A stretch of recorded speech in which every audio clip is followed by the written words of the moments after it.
Hello বন্ধুরা, আজ আপনাদের নিয়ে চলে এসেছি মায়াপুর চন্দ্রোদয় মন্দির।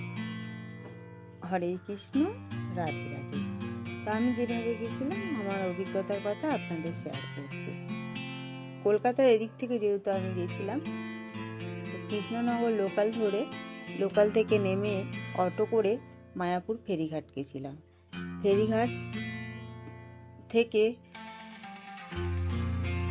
তো আপনারাও এভাবেও আসতে পারেন, বা যারা হাওড়ার দিক থেকে আসছেন তারা হাওড়া থেকে ট্রেনে চেপে নবদ্বীপ নামতে পারেন।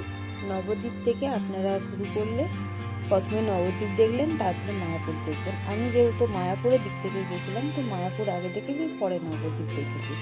একটা দিন থাকার ব্যবস্থা করবেন, তাতে সুবিধে হয়।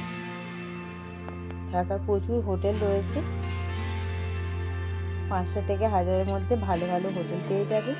ভীষণ সুন্দর একটা জায়গা, ফ্যামিলির সবাইকে নিয়ে এসে টাইম পাস করুন, ভীষণ ভালো লাগবে। যারা ফটো তুলতে ভালোবাসেন, ফটো তোলারও ভীষণ সুন্দর সুন্দর জায়গা রয়েছে, আপনারা আসুন, দেখুন, ভীষণ ভালো লাগবে আপনাদের।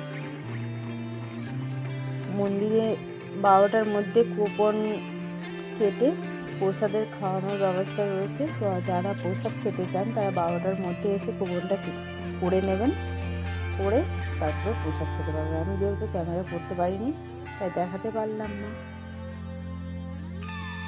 ভীষণ সুন্দর সুন্দর জায়গা রয়েছে ফটো তোলার জন্য।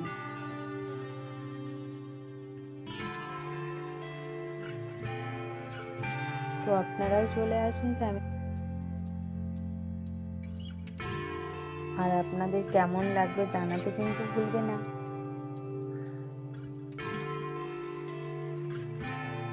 ভিডিওটা এতক্ষণ দেখার জন্য থ্যাংক ইউ। রাধে রাধে।